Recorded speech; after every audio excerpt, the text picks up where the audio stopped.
This was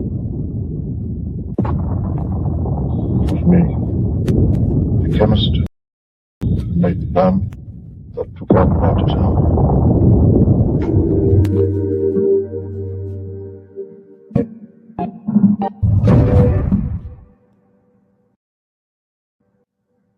Now I make things that last. Resins, elastomers, metal refinements, and hard alloys. The kind premium clients need. Failure means death.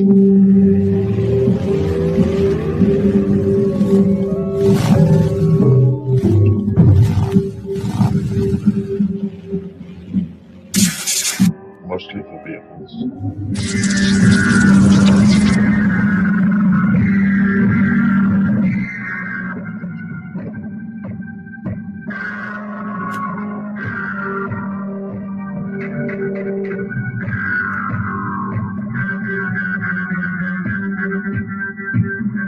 Seals, engine gasket, armor that doesn't crack. I joined the buzzards, the scavengers.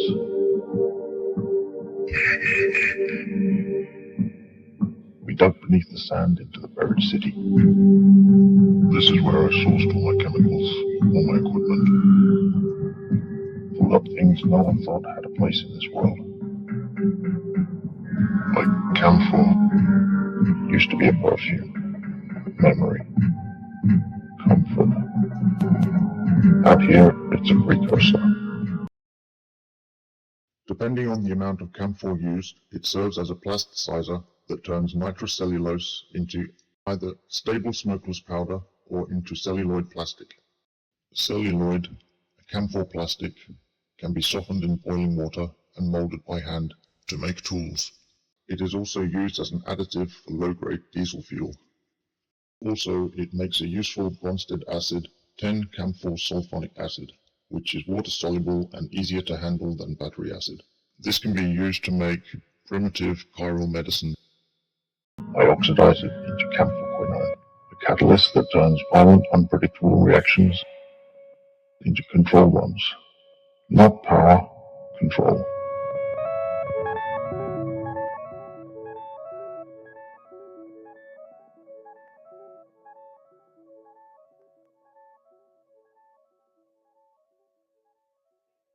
The chrome came from whatever we could find. Knives and forks, scrap cutlery, dissolved to make my most powerful reagent, acetate anhydride, chromium. That's how I got the name, chromite. Mrs. I came later. G'day. They call me the Glazier. I used to clean windows for a living. Now, I take people's eyes out. They can replace 22mm ball bearing. I don't need chemistry books anymore. I wrote all my formulas where they can't be taken. Engines don't fail from fire. They fail from gaps, old rubber cracks. Salvaged seals don't cure properly. Pressure finds the weak point, everything leaks away. That's where my work begins, using camphor quinine from the old world apothecaries. As a photochemical trigger, I cure urethane dimethacrylate resins into elastomers that set when I decide. Light replaces luck. Timing replaces chaos. I don't just patch seals, I replace them. Every ratio I need, resins, sealants, flexible couplings, is etched onto my skin, arranged so I can lose the other eye. Trace them by touch. Atomic weights, real-world substitutions. How many eyes do you think are in that jar? Have a guess. You might win a prize. We're all a bit mad here.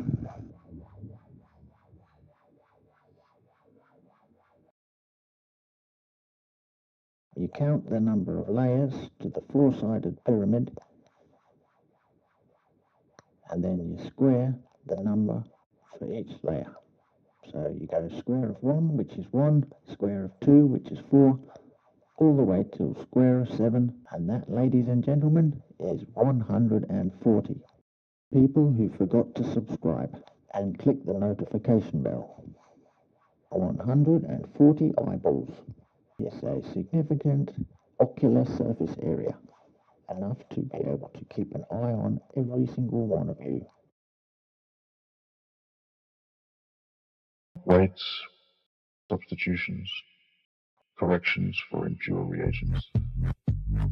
Not theory, survival. Some of it's coded. That's what's kept me alive. Only I know how to read it. While they fight over fuel and ammunition, I control the chemistry, keeps their machine breathing. Different priorities. I sourced urethane dimethacrylate from an on-site dental prosthetics lab buried in the old hospital of Berwick. This is the monomer. Triethylamine is the tertiary amine, and camphorquinone is the initiator. Sunlight is all you need to turn the camphorquinone into an excited state, which steals a hydrogen and forms a complex with the tertiary amine, forming triethylamine free radicals, which link up the urethane dimethacrylate, forming a waterproof polymer solid with just enough elasticity to form a lasting seal for an engine. Finding those containers in the prosthetics lab was a goldmine, only they must be kept in the dark. The reaction is a free radical cross-linking polymerization. Unlike methyl methacrylate, urethane dimethacrylate has two reactive ends. These are the methacrylate groups, located at the far left and the far right of the chemical chain. Each reactive end consists of a carbon-carbon double bond. During the curing process, these double bonds open up. Because there are two reactive ends, this molecule can bond to two different chains simultaneously, creating a strong 3D network structure. Working our way inward, we have the ester groups, carbon double bonded to an oxygen linked to an oxygen. This provides some polarity and chemical stability. Then we have the urethane links. This adds toughness and hydrogen bonding. In the middle, we have a trimethyl hexamethylene chain. This branched aliphatic chain gives the resin its flexibility.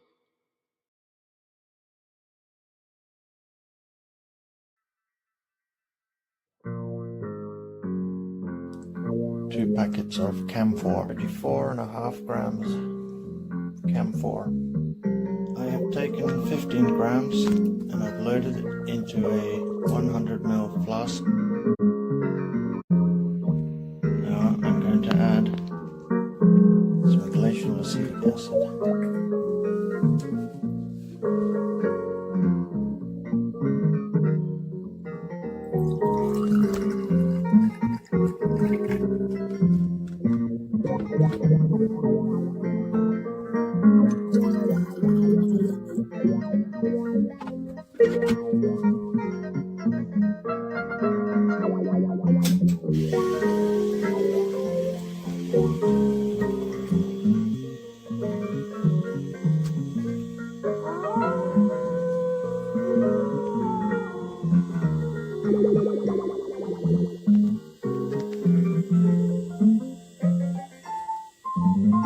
Add stir bar.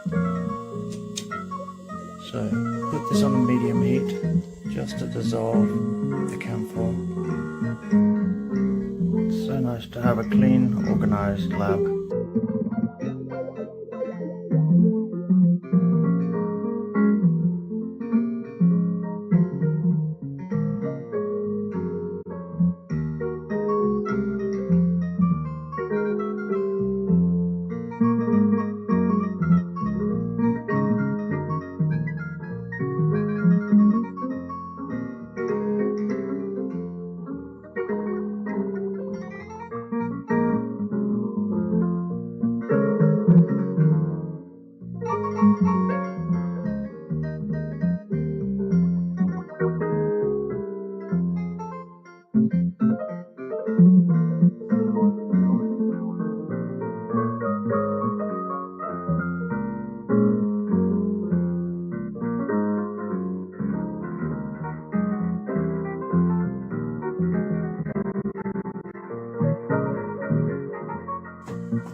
this stuff. So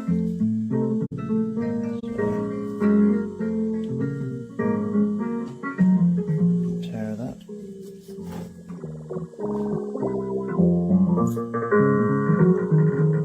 Three grams. Blimey, did you see that?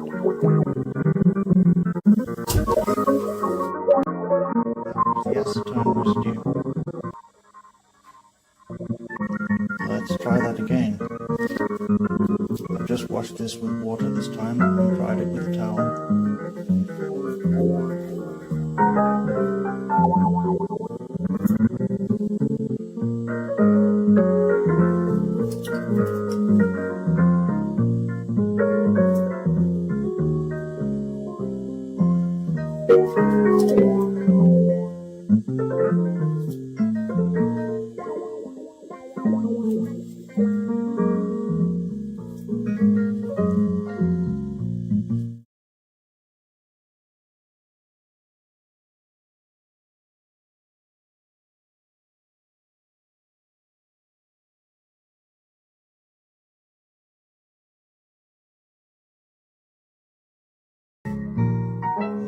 Small amount of acetic acid.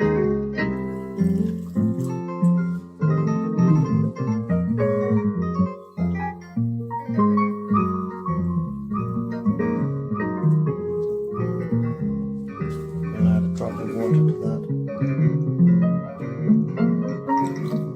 Here's our chromium trioxide.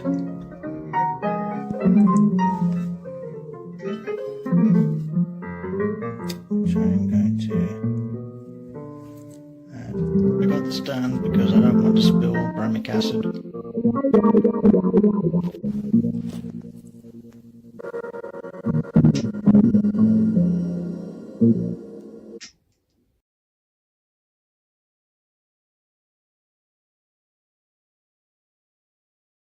You can see there's a reaction going on. I'll continue to add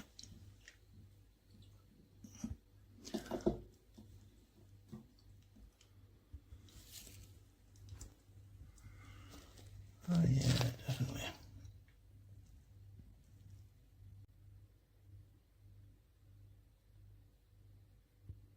I don't want to add it all at once just in case it gets too vigorous.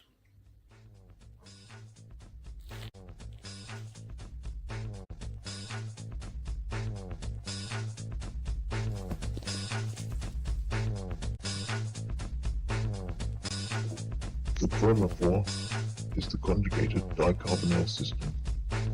The two carbonyl groups acting together as a quinone, which is what gives camphorquinone The its hexavalent chromium photochemical reducing activity. to chromium 3, so you can see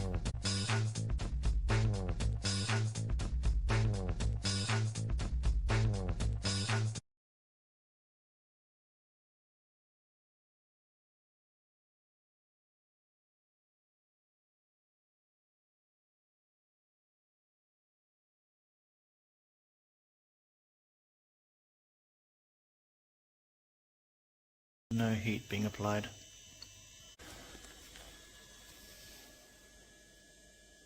I'm doing this reaction simply because I have camphor and because it's a very interesting looking molecule.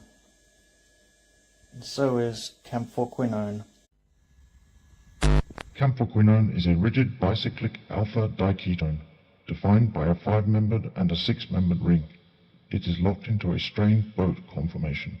The C1 and the C4 atoms form the bridgehead, creating a fixed, non-planar 3D structure. It has notable ring strain with angles smaller than ideal for a tetrahedral geometry. Its mirror enantiomer interacts differently with circular polarized light. While molecules that emit polarized light are highly sought after, its main function is in photocuring resins. Camphorquinone is sensitive to visible light in the 380 to 500 nanometer range. It reaches its excited state due to intensity of light, not polarization.